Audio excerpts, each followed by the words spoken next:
Kehoe was born February 1st, 1872 in Michigan.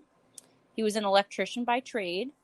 While working as an electrician, Kehoe suffered a head injury and was semi-conscious and in and out of a coma for several weeks. He did return to his father's farm to recover. So head injury, that's kind of a check mark in your possible true crime ventures. But eventually, Kehoe married Ellen Nellie Prince in 1912 at the age of 40. They bought their own farm outside of Bath. The neighbors described Kehoe as a very dependable, volunteering, and helping his neighbors often. He was also known to be really impatient and get into a lot of disagreements. In fact, here's a trigger warning, and I know this is awful, so if you want to skip ahead, do it. He shot and killed his neighbor's dog that had been on his property and was incessantly barking. Wow, that's taking the law into your own hands. Oh, and it gets worse. He also beat one of his poor-performing horses to death. Now, he was perfectly fine before he had this brain injury? That's what I'm led to believe. Because it was so long ago, there's not a lot of clear records. So sometime between 1872 and 1912, this head injury happened. I'm assuming it was probably closer to when he was like 25, 30. But, I mean, he's just a first-class shitbag. He was also really frugal. He argued about a tax increase when Bath increased their property taxes in 1922. His home was really close to being foreclosed because he was unable to make the mortgage payment. And if you're unable to make the mortgage payment, I doubt you're able to do the taxes as well. Yeah. So somebody overheard him saying to a mortgage holder, "If I can't live in that house, no one else will." This would end up a promise more than an empty threat. Yeah, I was going to say that sounds a little bit scary. Right, because, people's houses get foreclosed on and, they get it and that kind of stuff nowadays. But, it's not the credit cards company's fault that I'm not making the payments. You know what I mean? So, right, yeah. I wouldn't say that to them. I tell the school loan companies, though, I ask them how they sleep at night. Because we should do a story on that. That's true crime.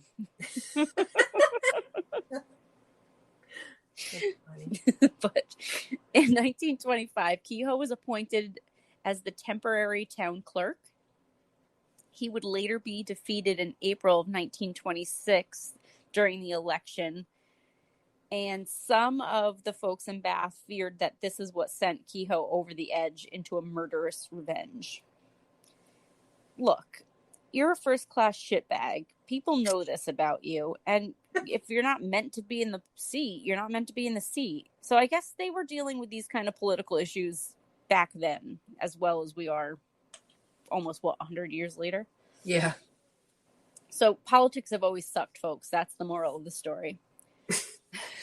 So many feared that Kehoe, he was sent to the murderous rage. This would soon be clear to all involved. So Kehoe just up and stopped working on his farm. People were like, oh, God, he's probably suicidal. He's not working on the farm. And then his crazy ass started giving away his horses in April 1927. By this time, Nellie had come down with a chronic illness that mimicked TB.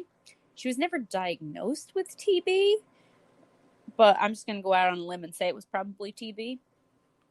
So she had a lot of expensive hospital stays during this time. So here's a dude that's fed up with the taxes and everything like that. So it's unknown when Kehoe decided that he needed to harm the people of Bath, but many believe it started right there after that election was lost. Maybe he thought he was losing money. I don't know if that was a paid spot. Well, yeah, it probably was. And he wasn't making his payments because What do you think? Maybe he was like skimming off the top or something since he was a clerk? Well, he was only temporarily appointed. I'm just wondering if his farm just wasn't doing Oh, great. And with all those expensive medical bills, it's kind of like today. You know what I mean? Like this story resonates because today it's like people have to decide, like, well, can we keep our electricity on or can we afford to treat our cancer? yeah. That's So, so that's another true. reason why this kind of like resonated with me, even though like I said, he's a shitbag and what he does is just fucking awful. So I can kind of see where his anger is coming from. But during the summer of 1926, so this is pretty much right after he lost the election, he had access to the local school. So during 1926, he began stockpiling up on pyritol, which is an incendiary device that is often used by farmers for burning excess debris and excavation, just blowing shit up. So at this time, you could go down to your Tractor Supply and buy this crap. And I'm sure people like him are the reason why we can't do that anymore. Probably. Then he started purchasing dynamite in November of 1926. He was also stealing dynamite from local construction sites, which, I get him. He's on a budget. Right. So, and they're just leaving it sitting there unattended. So, Finders keepers. exactly. And possession is 9/10 of the law, right? He also purchased a 30 caliber Westchester bolt action rifle. So I'm not sure if that rifle makes me think of like a big shotgun, but I don't know anything about guns, so I could be totally wrong. So a couple of weeks before May 18th, Kehoe was filling his truck with metal debris. So he was going around sweeping up any kind of shards or anything like that he could find, like little pieces of anything, because he knew that this would create shrapnel once he detonated the bomb that he would ultimately place in his truck. So basically, what they did in Boston for the Boston Marathon, he just made his truck one of those. So, and even there was a neighbor that said she saw him taking out large boxes after midnight. So he was trying to be stealth about it. So I believe he was hiding, like just had boxes of crap in the back of his truck. So his wife had been in the hospital, and on May 16th, she was discharged. Once she got home, Kehoe murdered her and placed her in a wheelbarrow next to the chicken coop. She would later be found charred, and Kehoe placed a homemade pyritol firebomb in the house and throughout the farm buildings. Wow, he is messed up. So this is 2 days before. So he sets his house up. On Wednesday, May 18th, Kehoe detonated the firebombs in his house and throughout the farm buildings. This caused some neighbors to have debris thrown into their yards. The volunteer firefighters rushed to the scene, and the volunteers were climbing through windows to find, make sure there aren't any people in there and see if there was anything to be salvaged. But there was pretty much nothing that was able to be salvaged after that kind of explosion. So Kehoe gets in his truck to leave his property that was just burning down, and he tells the firefighters that they should get over to the Bath schoolhouse. So over at the schoolhouse, remember, he had access to it during the summer in 1926. So I'm assuming he went in on like after hours and when the kids weren't in school. So he had set an alarm to go off and detonate a bomb at 8:45 a.m.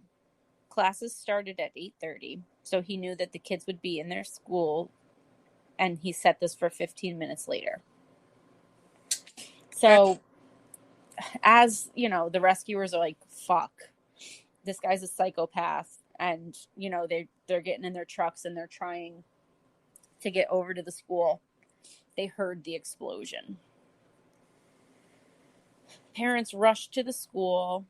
When they arrived, the school was a war zone. And during the initial explosion, 38 people were killed, and most of which were children.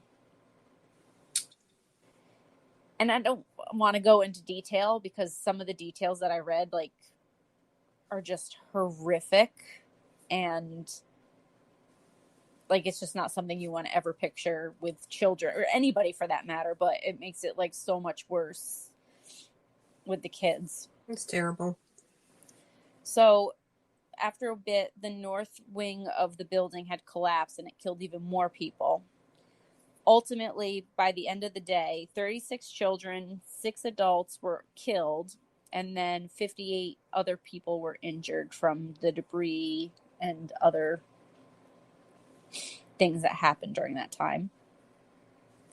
So for this recovery, it was really grueling on everybody that helped. Rescuers spent all day and night looking for survivors in the rubble. During the recovery, they found 500 pounds of dynamite. Wow. And he had them set up to an alarm clock that was also set to detonate at 8:45.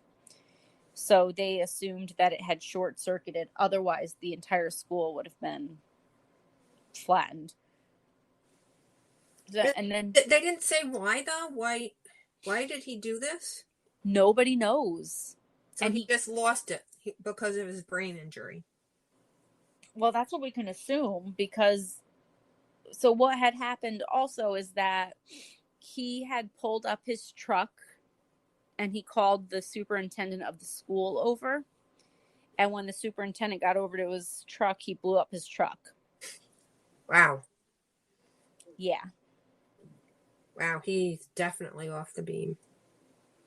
And that sent, I mean, I think I missed a paragraph.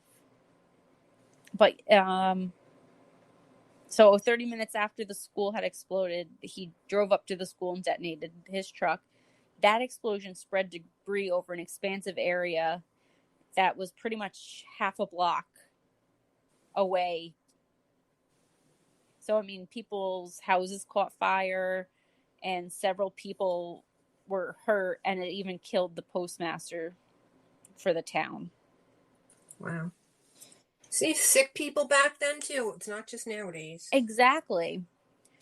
Well, it's just kind of scary when they say history repeats. I mean, we're kind of looking at this kind of stuff now. If you look, not even necessarily in the U.S., I mean, yeah, stuff goes down all the time. But during the investigation, the cops discovered that there had been a container of gasoline in the school's basement, and that the container was rigged with tubing that led investigators to believe that he was hoping the fumes of the gasoline would ignite and burn through the building. Because blowing it up is not enough. No. So this little tiny town came together.